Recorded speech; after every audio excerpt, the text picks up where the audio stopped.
Aries, this is your week ahead astrology forecast by Astrology Motivation from Born Without Boundaries. In these weekly videos, we review the major planetary aspects and transits and how they're going to impact your natal sun and what that means in your daily life. I'm going to start really broad with the big stuff, and then we'll whittle it down into Aries specific information, and then I'll break things down into the decans, which will help you and me understand exactly how your natal sun is being impacted by the other planets and where they're located in the zodiac right now and what that means for your day-to-day. You'll realize then that all areas are not going to be impacted the same. They're just not affected. The way we as astrologers know how your natal sun or any planet is being affected by another planet is the angle that they make to each other. And because your natal suns are placed at different points in the zodiac, along the zodiac sign of Aries, they're not going to be impacted the same way. So breaking things down into the decans will give us the ability to make a much more accurate prediction of what you can expect coming at you this week. All you need to know for this reading to enjoy this information is to know when your birth date is. I will be translating the degrees and the decans into correlating birthdays so you know who I'm speaking to. If you want more precise reading, then absolutely go get your natal chart. They're free and easy.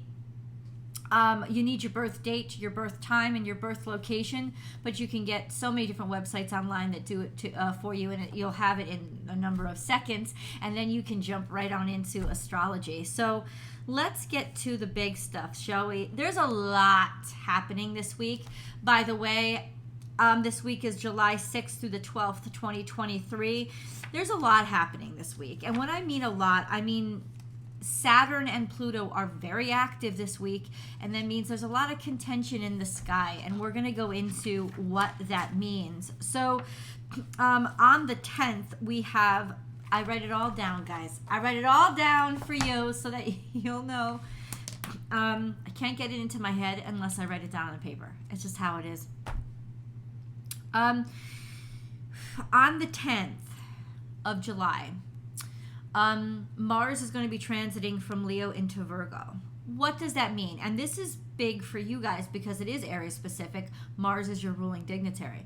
Well, Mars in Virgo is tough energy because it's very exacting when it comes to schedules. It likes to be able to predict things by planning things. That's how it moves, and that's the action that it takes. It's also very detail oriented, and what you said, say this, say this, say this. It could be very litigious. It could be very pedantic. It could be very, facetious. All of those things you could also say adjectives like practical and responsible as well are very much Mars in Virgo. But because another major aspect is happening while Mars moves into Virgo, Mars also becomes opposite to Saturn while it moves into Virgo.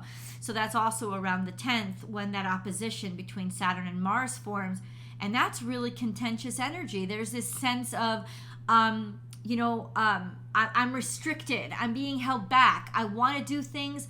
I want to get things done. I want to create, but at the same time, I can't. Now remember, Saturn is in Pisces, so it's all about taking something directly out of the imagination and giving structure to it.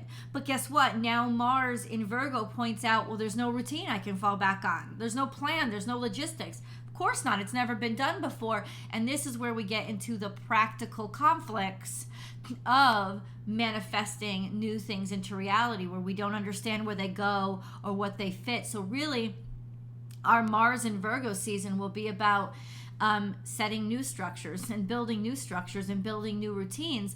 And that takes a lot of patience, and it can be very frustrating energy. So just an FYI, that's the season that we're moving into. On the 11th of July, Mercury moves from Cancer into Leo. Now, Mercury in Leo becomes much more confident. It becomes blunt, straight to the point.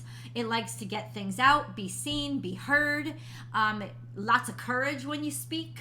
very forthright. Forthright is a good way to explain Mercury in Leo. Forthright.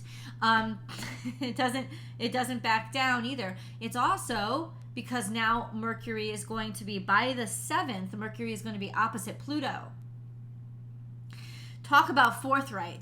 This is talking about things that other people might not want to talk about.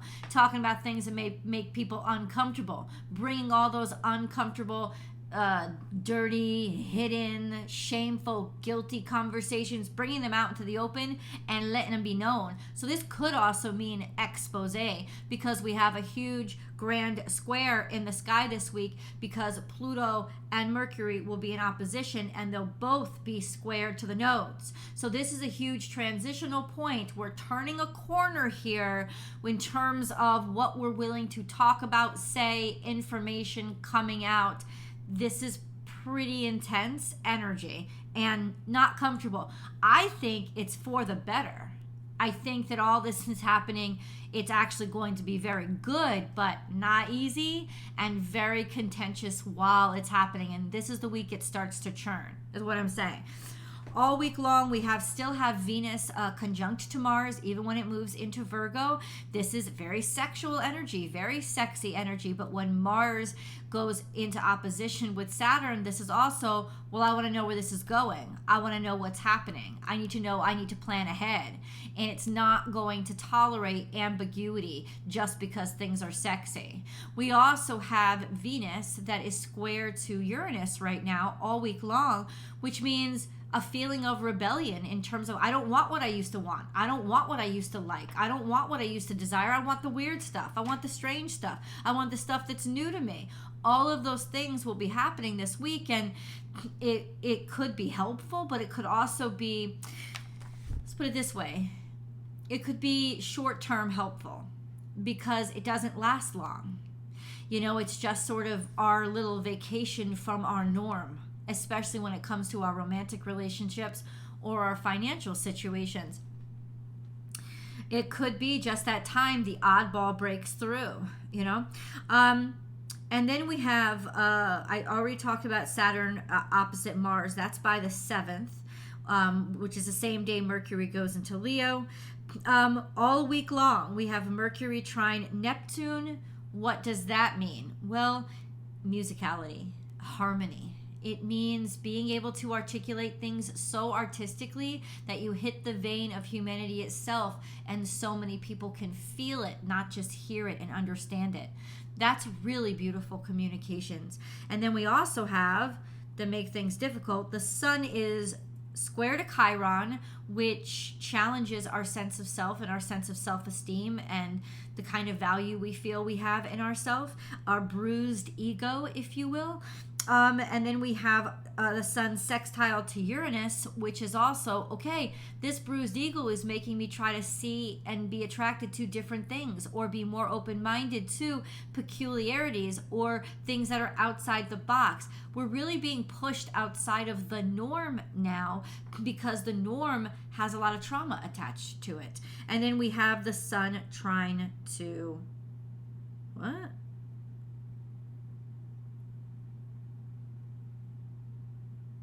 Hold on a second. That might be wrong. Written down wrong. Hold on. I'm going to think this through. The sun is in Cancer. Yeah, the sun is trine to Neptune. Oh, I understand. Mercury is trine to Neptune. The sun is trine to Neptune all week long as well. So, because Mercury and the sun were conjunct. So, the sun trine Neptune is also very creative energy. It's very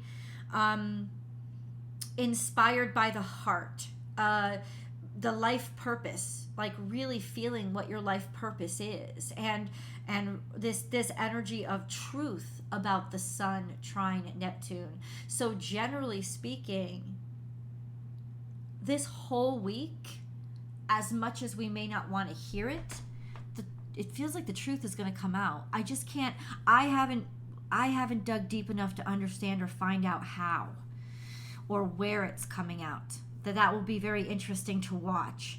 So Aries, let's go into the Aries specific energy. And for that, what I do is I look at what's happening in the zodiac sign of Aries, as well as what's going on with your ruling dignitary. Well, in the zodiac sign of Aries, it's a pretty empty house compared to what it was a couple of months ago, but there's still Chiron, and Chiron will be there for a couple of more years. Chiron is at the very end of the second decan of Aries at 19 degrees. How does that impact Aries? So Chiron in Aries is really usually physical injury. It's injury to the self, maybe injury to the way you see yourself, injury to the way that you can be seen, or injury to actually the way that you look, not necessarily your vanity, but something that is injured or challenged your actual physical structure. So anything that is so we could, a lot of people out there, especially you guys, because Chiron is in Aries, this is your ruling this is your zodiac sign, this sense of dealing with or trying to heal physical ailments or physical issues or physical traumas that you've experienced, and how that has made you sort of able to function. Let's go to Mars. Mars is, like I said, going to move between 27 degrees Leo and 1 degree Virgo this week. So it's transiting on the 10th from Leo to Virgo. We've already gone over what that means and how that will feel, but there is a conjunction to Venus this whole week, which still means sexuality. It still means not necessarily romance. While it's in Leo, it means romance, but when Mars goes into Virgo, it's all about, okay, romance is great, but what's our future like? That's kind of what it translates into once, boom, the 10th happens. There's also that opposition to Saturn that starts on the 10th, which is huge. For Mars, for you guys especially, it will feel like all of a sudden somebody's just trying to restrict the shit out of you. And it'll piss you off. You could get very, very angry around the 10th. And eventually you'll work that anger out, but there is that sense of, I'm tired of restriction. This sense of being held back could become very, very big around this week. Just an FYI. It doesn't mean that you're actually being held back, and even if you are, it doesn't mean it's bad. But ultimately, it is going to frustrate you, and it could lead you to anger. And so whatever you use to cool your temper is going to be real necessary this week. FYI. Mars is also going to now be connected to the nodes. So we have Mars trine to the north node and sextile to the south node all week long.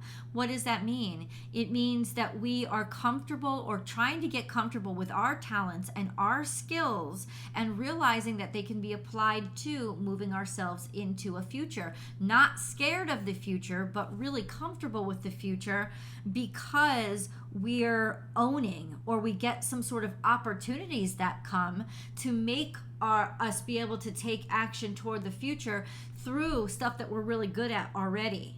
Stuff like that. So let's talk the decans, shall we? If you know your natal sun is between 0 and 9 degrees Aries, you are Aries 1 because your natal sun is in the first decan of Aries. That correlates to I would say March Aries. So anywhere from March 21st through March 31st. Yeah, that would be around there. You would be the March Aries.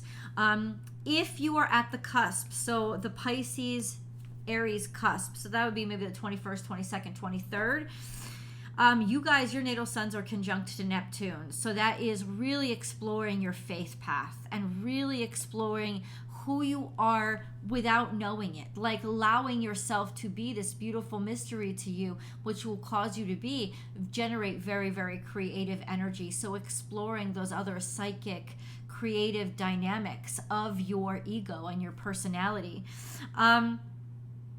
That's long-term. Also long-term aspect for the cusps is the sextile to Pluto, which means dynamic change and being the change, being the person that just gets things done because people know you're there and take you seriously.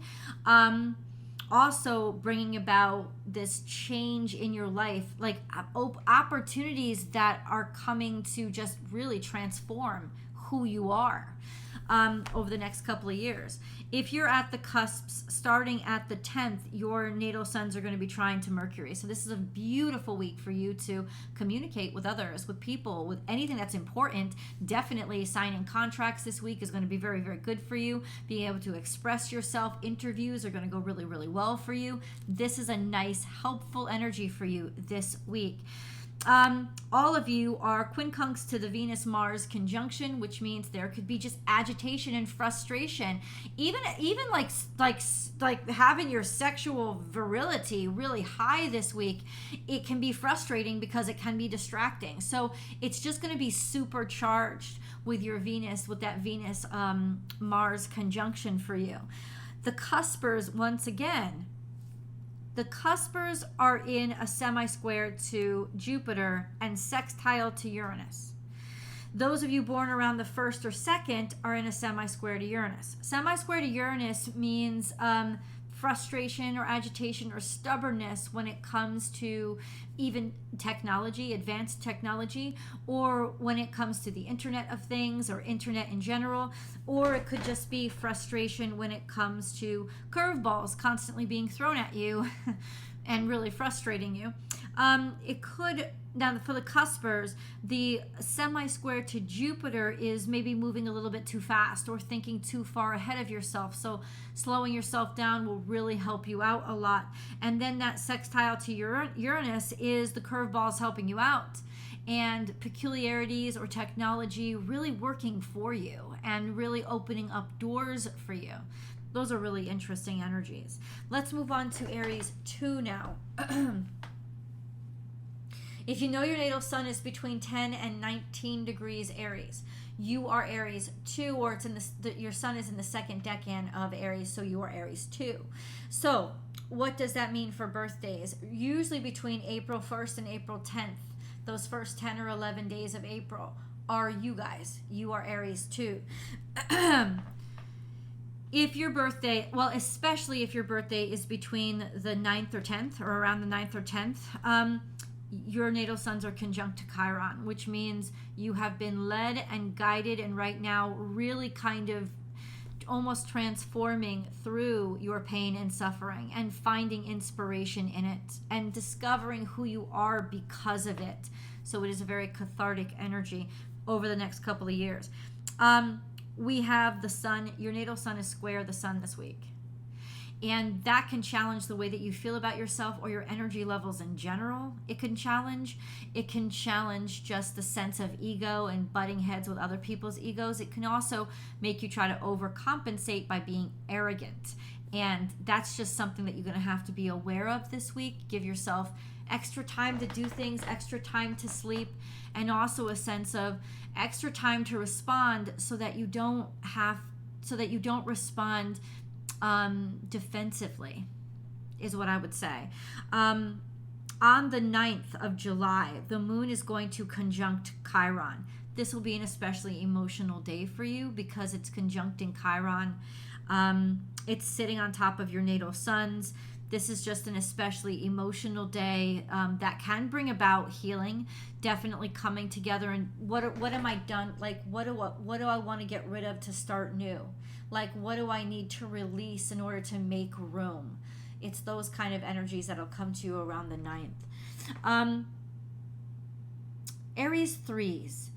If you know your natal sun is between 20 and 29 degrees Aries, you're Aries 3. This correlates to birthdays between the 11th and the 21st, maybe the 22nd some years of April. Your natal suns by the 10th are square to Mercury. So for you guys, do not make or sign any important contracts this week. That would not be good for you. This is sort of like your own little Mercury retrograde. So it's definitely not a time to take tests or give any important presentations. Wait till next week until that energy clears. It's going to be so helpful to you. If you're at the cusp between Aries and Taurus, you're going to feel this effect all week long. All week long. It's not going to start around the 10th, or what does it end around the 10th? So it's going to be all week long for you guys. You'll feel it. Just an FYI. You guys, your natal suns are trine to the Mars-Venus conjunction. On the 10th, Mars goes into Virgo, making what you say so much more important when it comes to sensuality, sexuality, or your romantic, intimate relationships. So know that around the 10th, that shift is going to happen, and your words are your actions. You know, planning and showing long-term commitment are your actions. That becomes very important. But you have a trine to this energy, which means that can make a real beautiful kind of harmony and happiness when it comes to that area of your life. Also a great time with a trine to Venus to change your look, change your hair, go shopping, buy new clothes, change the way, any kind of aesthetics. This is a very harmonious time to do those things. And with Mars heading into Virgo, it could also make you much more precise, right? And much more like practical and scheduled. So that may sound boring, but that actually works really well for design. Just an FYI. And then we have a sextile to Neptune, which is long term. So is your square to Pluto, which is long term. This can be, Aries, a sense of creative energy pulsing through you, which is that Neptunian energy. And then square to Pluto, there's an authority about you that you don't even ask for right now. And for the next couple of years, you can intimidate the shit out of people without even trying. So to know this is really important. There's a relentlessness about you that will not let you give up. Even when it's shit and you want to give up, you can't give up. You can't. It's almost like even if you break, you can't stop. It's that kind of energy. So yes, be relentless, but don't be ruthless. That's important. We've talked about that before. Your suns are also going to be conjunct the North Node and opposite the South Node. If you're on this cusp. So the North Node is about to move from Taurus into Aries. So it's Aries 3 that you're going to get that thud of the North Node real soon. I think it's next week. And then, of course, you'll be in direct opposition to the South Node. What does that mean? Suddenly you will be future focused, and you will want to make those changes toward where you're headed and not where you've been. You'll want to leave the safety nest. You'll want to leave that behind. Not necessarily forget about it, but definitely not make it a priority anymore. And you'll see a stark change in your life starting to happen. You'll start to want the opposite of what you've always felt comfortable in. You'll start to be more attracted to what you used to feel uncomfortable around. Be really interesting, and I'd love to see your comments below. I love you guys. I hope you come on board and come over to Born Without Boundaries Tarot to enjoy your week ahead tarot card reading, Aries. And please remember to subscribe to the channel before you click away. I love you, and I'll see you in the video.